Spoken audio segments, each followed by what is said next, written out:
بسم اللہ الرحمن الرحیم۔ السلام علیکم ویورز۔ ہمارا آج کا ٹاپک ہے واٹ از اکنامکس، معاشیات کیا ہے۔ شروع کرتے ہیں۔ The word economics comes from two Greek words eco home names accounts, how to keep the family home accounts. مطلب شروع میں جو ہے یہ صرف ایک گھر کے اکاؤنٹ تک ہی محدود تھا کہ کسی گھر کا جو نظام ہے اس کا اخراجات وغیرہ ہے ان کو کس طرح سے چلانا ہے، لیکن آج کل کے دور میں جو ہے اب انٹرنیشنل سطح پہ اگر دیکھیں تو یہ ہاٹ ٹاپک ہے۔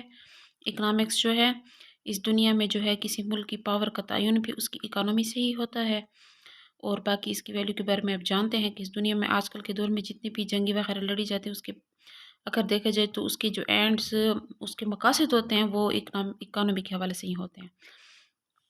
The subject has developed from being about how to keep the family accounts into the wide-ranging subject of today۔ ٹھیک ہے، اس کی جو اب جو ڈیفینیشن ہے ایز organized body یا subject، economics is the science that studies how societies produce goods and services۔ Goods and services یعنی good سے مراد اشیاء اور سروسز سے مراد وہ خدمات ہیں جو کہ لوگ انجام دیتے ہیں، جیسے ایک ڈاکٹر ہو گیا، ایک نائی ہو گیا، اور وہ اس کا ریوارڈ لیتے ہیں، اس کا جو ہے باقاعدہ ان کو پیمنٹ کی جاتی ہے۔ تو یہ گڈس اینڈ سروسز ہماری اکنامکس میں دونوں ہی آتے ہیں۔ And how they consume them economic theory has influenced global finance at many important junctures۔ جیسے کہ ابھی کچھ دیر پہلے میں نے آپ کو بتایا، through out history and is an integral factor in our every day life. اچھا، اکنامکس کی بھی ہسٹری اپنی، اور یہ اچانک سے ہی کوئی ایسے آرگنائزڈ سبجیکٹ یا ایز اے باڈی کے طور پہ نہیں سامنے آیا، بلکہ اکنامکس جو ہے یہ اس کے 3 ادوار ہیں، ایک classical, neo classical and modern. اس کی جو ہے سٹارٹ سے دیکھتے ہیں اس کی ہسٹری کیا ہے۔ اس کے پہلے جو بانی تھے جن کو اکنامکس یا معاشیات کا بانی بھی کہا جاتا ہے وہ ایڈم سمتھ تھے، اسکاٹ لینڈ سے ان کا تعلق تھا، اور یہ 1723 سے لے کر 1790 تک کا ان کا جو ہے دور تھا۔ انہوں نے ایک بک لکھی ہے ویلتھ آف نیشنز، جو کہ اکنامکس کی پہلی بک بھی کنسیڈر کی جاتی ہے، اور یہ 1776 میں پبلش ہوئی تھی۔ انہوں نے اس میں جو ہے اکنامکس کو as a science of wealth define کیا تھا۔ ان کے نظر میں جو اکنامکس ہے وہ دولت کی سائنس ہے، اور اس کا تعلق دولت سے ہے۔ As the study of nature and causes of generating of wealth of a nation.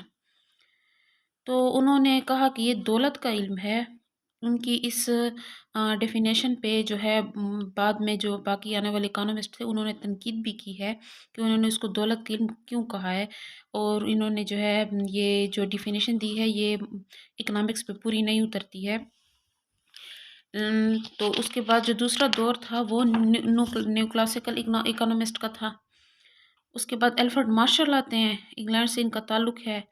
ان کا جو دور تھا وہ 1842 سے 1924 تک کا تھا۔ انہوں نے جو بک لکھی، ان کی جو کنٹریبیوشن اکنامکس کی خدمات ہیں، اس کا نام ہے پرنسپلز آف اکنامکس۔ یہ 1890 میں پبلش ہوئی تھی۔ اس میں انہوں نے اکنامکس کو ڈیفائن کیا، economics as a science of material welfare of women. وہ کہتے ہیں کہ اکنامکس جو ہے یہ کس چیز کی سائنس ہے؟ Material welfare of women. یہ انسان کی جو ہے مادی ویلفیئر کے بارے میں جو ہے ڈسکشن کرتی ہے، اور اس کو انسان کی جو ہے مادی ویلفیئر کا انہوں نے علم کہا ہے۔ مادی ویلفیئر کا کہا ہے کہ یہ اس کا تعلق جو ہے ڈائریکٹ اس دنیا کی مادی اشیاء سے ہے، لیکن اس کا تعلق جو ہے اگر ہم بینگ مسلم دیکھیں تو اکنامکس یا پیسوں کا تعلق جو ہے یہ ہمیں صرف اس دنیا میں فائدہ نہیں دیتی ہے بلکہ آخرت میں بھی فائدے دیتے ہیں، جیسے زکوٰۃ، صدقات وغیرہ سے ہم اخروی زندگی میں بہت سارے فوائد حاصل کر سکتے ہیں۔ تو یہ نہ صرف مٹیریل بلکہ یہ روحانی زندگی میں بھی ہمارے کافی مددگار ثابت ہوتی ہے اور ہمیں فائدہ پہنچاتی ہے۔ انہوں نے وہ کچھ اس طرح سے ڈیفائن کرتے ہیں، study of mankind in the ordinary business of life, it examines that part of individual and social actions which is closely connected with the attainment and with the use of material requisites of well-being۔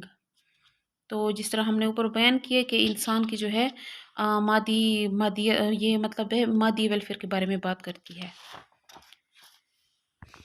پھر یہ جو ہے تیسرے number پہ جو آتے ہیں یہ رابنس ہیں، بہت ہی زبردست اکانومسٹ ہے، انگلینڈ سے ان کا تعلق ہے اور ان کی جو ڈیفینیشن وہ اب تک ایکسیپٹیبل سمجھی جاتی ہے۔ ان کا ایج جو ہے 1898 سے 1984 تک کا ہے۔ انہوں نے جو ان کی جو کنٹریبیوشن ہے، خدمات ہیں، انہوں نے ایک بک لکھی ہے nature and significance of economic science, یہ 1932 میں پبلش ہوئی۔ اس میں یہ کہتے ہیں economics as a science of scarcity, science which studies human behaviour and as a relation ship between ends یعنی خواہشات and اسکیئرس means which have alternative uses. اچھا، وہ کہتے ہیں کہ انسان کی جو ہیں خواہشات ہیں وہ بے شمار ہیں اور اس کے جو ذرائع ہیں وہ محدود ہیں، تو اب وہ ان لامحدود خواہشات کو محدود ریسورسز کے ذریعے کس طریقے سے پورا کرے گا، وہ کن کن خواہشات کو پرائیورٹی دے گا اور ان کو کس کس آرڈر میں رکھے گا وتھ الٹرنیٹیو یوزز۔ مثال کے طور پہ ایک شخص کے پاس 100 روپے ہیں اور وہ اس سے اپنے دوستوں کے ساتھ جا کے ہوٹل پہ چائے وغیرہ پینا چاہتا ہے، لیکن اس کی والدہ بھی بیمار ہے اور ان کو اس کے لیے ادویات وغیرہ بھی لینی ہے، تو وہ کیا کرے گا؟ الٹرنیٹیو یوزز مطلب وہ اس سے پرائیورٹی دے گا، وہ پہلے میڈیسن لے گا، اس کے بعد وہ ہوٹل جائے گا، مطلب اس کی پرائیورٹی میڈیسنس ہوں گی۔ تو کیا ہے، انسان کی جو خواہشات ہیں اور اس کے جو ہے لامحدود ذرائع سے وہ الٹرنیٹیو یوزز کرتا ہے، اپنی لامحدود خواہشات کو محدود ذرائع سے پورا کرتا ہے اور اس کو وہ پرائیورٹی دیتا ہے، ان کو ایک آرڈر میں رکھتا ہے اور جو اس کے لیے زیادہ ضروری چیز ہوتی ہے پہلے ان کو پورا کرتا ہے۔ اچھا، جو آج کل کی جو ابھی کا ماڈرن دور ہے اس میں ایک ہمارے پاس اکانومسٹ ہے سیمیولسن، وہ کہتے ہیں economics as a science of growth and efficiency. تو یہ ہمارے پاس اکنامکس کی ڈیفینیشن تھی۔ آپ کو اکنامکس کے بارے میں ایک اہم بات بتاتے چلے کہ اکنامکس کی جو ڈیفینیشن ہے وہ اب تک کنٹروورشل ہے اور اس کی مکمل جو ہے ڈیفینیشن سامنے نہیں آ سکی ہے۔ اچھا، اکنامکس کے پرابلمس کیا ہے، یہ کیا کہتے ہیں، کس چیز کو ڈسکس کر، اس کی پرابلمس کیا ہیں؟ ہیومن وانٹس، انسان کی خواہشات جو کہ لامحدود ہیں اور ان کی کوئی حد نہیں ہے، کچھ ضروری ہیں، کچھ تعیش کے زمرے میں آتی ہیں، لگژری۔ اسکیرسٹی آف ریسورسز، انسان کے پاس ریسورسز تو محدود ہیں، انسان کے پاس ذرائع محدود ہیں اور اس کی خواہشات محدود ہیں، تو ان سے وہ ان کو پورا کرتا ہے۔ Scarcity of resources and choices, جیسے کہ ابھی ہم نے بیان کیا ہے۔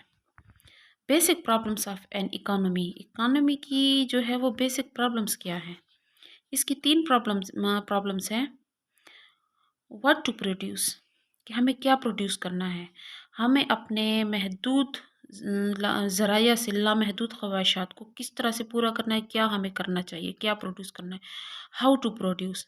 پھر وہی بات آ گئی، ان محدود ذرائع کو کس طریقے سے ہم اپنی لامحدود خواہشات کو پورا کر سکتے ہیں، کس طریقے سے، کون سے سورسز ہے، کس طریقے سے ہم جو ہے زیادہ سے زیادہ افادہ حاصل کر سکتے ہیں، فوائد حاصل کر سکتے ہیں اپنی محدود آمدنی سے۔ فار ہوم ٹو پروڈیوس، دیکھیں ہمارے پاس کسی بھی چیز کو پروڈیوس کرنے کے لیے 4 فیکٹرز آف پروڈکشن ہوتے ہیں، جن میں جو ہے زمین ہوتی ہے ہمارے پاس، لیبر ہوتا ہے، کیپٹل ہوتا ہے سرمایہ، اور ایک ہمارے پاس جو ہے وہ منتظم جو ہوتا ہے انٹرپرینیور۔ تو ان جو لینڈ ہوتی ہے اس کا ہم رینٹ دیتے ہیں، لیبر کو ہم ویج دیتے ہیں، اجرت، جو ہم کیپٹل لیتے ہیں، جو سرمایہ ہم لیتے ہیں ادھار، اس کا ہم انٹرسٹ دیتے ہیں، سود دیتے ہیں، یعنی اگر آپ نے بینک سے کاروبار کے لیے سرمایہ حاصل کیا تو آپ کو اس کا سود دینا ہوگا۔